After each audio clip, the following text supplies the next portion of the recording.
ദൈവത്തെ ദർശിച്ചവരാണ് വിശുദ്ധർ.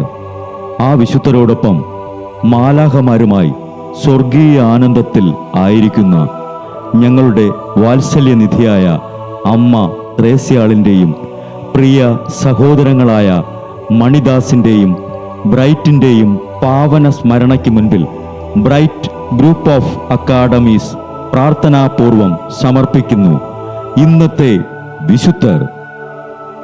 അവതരണം അനിൽ കുഴിഞ്ഞകാല. ആശയം മുത്തയ്യൻ ആൻഡ് സെലിൻ പ്രിയ.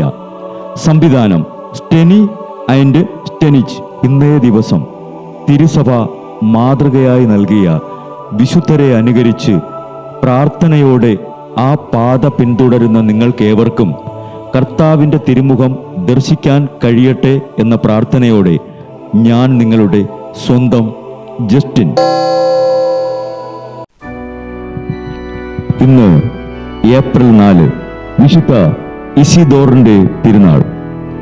സേവേരിയൻ്റെയും തെയോഡോറയുടെയും മകനായി ഇസിദോർ ജനിച്ചു. 2 സഹോദരന്മാർ ലെയാൻഡറും ഫുൾജൻസിയൂസും പുണ്യവാന്മാരാണ്. സഹോദരി ഫ്ലോറന്തീന പുണ്യവതിയുമാണ്. സഹോദരിയുടെ നിർദ്ദേശപ്രകാരം കത്തോലിക്ക വിശ്വാസം എന്ന ഗ്രന്ഥം ഇസിദോർ രചിച്ചു. 600-ൽ തൻ്റെ സഹോദരൻ ലെയാൻഡറിൻ്റെ പിൻഗാമിയായി ഇസിദോർ സെബീൻ മെത്രാപ്പോലീത്ത സ്ഥാനം വഹിക്കാൻ തുടങ്ങി. 40 വർഷം ആ സ്ഥാനം അലങ്കരിച്ച ഇസിദോർ മരിക്കാറായപ്പോൾ തൻ്റെ സമ്പാദ്യമെല്ലാം ദരിദ്രർക്ക് ഭാഗിച്ചു കൊടുത്തു. നെറ്റിയിൽ ചാരം പൂശി അദ്ദേഹം ദൈവത്തോട് മാപ്പപേക്ഷിച്ചു. അനന്തരം അദ്ദേഹം പറഞ്ഞു, നിങ്ങളോട് ആരോടെങ്കിലും തെറ്റ് ചെയ്തിട്ടുണ്ടെങ്കിൽ എന്നോട് ക്ഷമിക്കുക. പരസ്നേഹത്തിൻ്റെ ഡോക്ടർ എന്നറിയപ്പെടുന്ന ഇസിദോർ ആര്യൻ പാഷണ്ഡികളുടെ നേതാവായിരുന്ന റിക്കാർഡോ രാജകുമാരനെ മാനസാന്തരപ്പെടുത്തി. ജീവപായം അവഗണിച്ച് അദ്ദേഹം ആര്യൻ പാഷണ്ഡതയെ സ്പെയിനിൽ നിന്ന് തുരത്തി.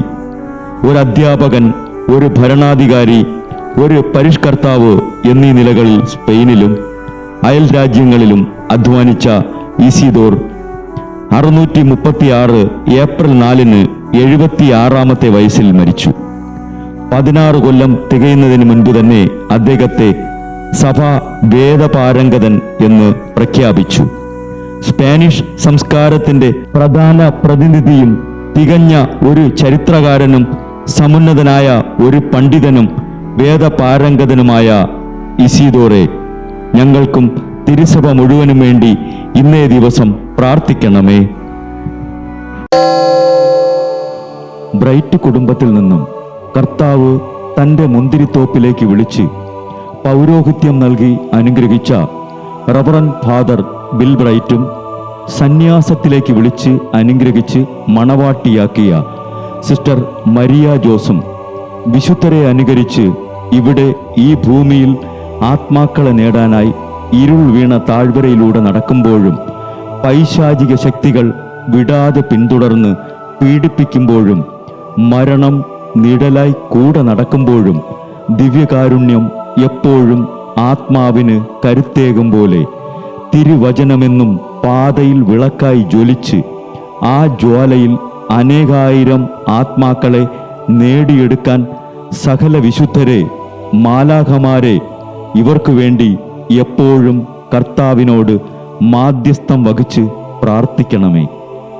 അനുദിന വിശുദ്ധർ നടന്ന വഴിയെ നടക്കുന്ന ഇവർക്ക് പിന്നാലെ കൽപ്പനകൾ പാലിച്ച് കരുത്തോടെ നടക്കുന്ന ഞങ്ങളും ഞങ്ങളുടെ പ്രിയപ്പെട്ടവർക്ക് അരികിലെത്തി നിത്യസൗഭാഗ്യം പങ്കിടാൻ അനുഗ്രഹമരുളണമെന്ന് കർത്താവേ അങ്ങയോട് ഞങ്ങൾ പ്രാർത്ഥിക്കുന്നു.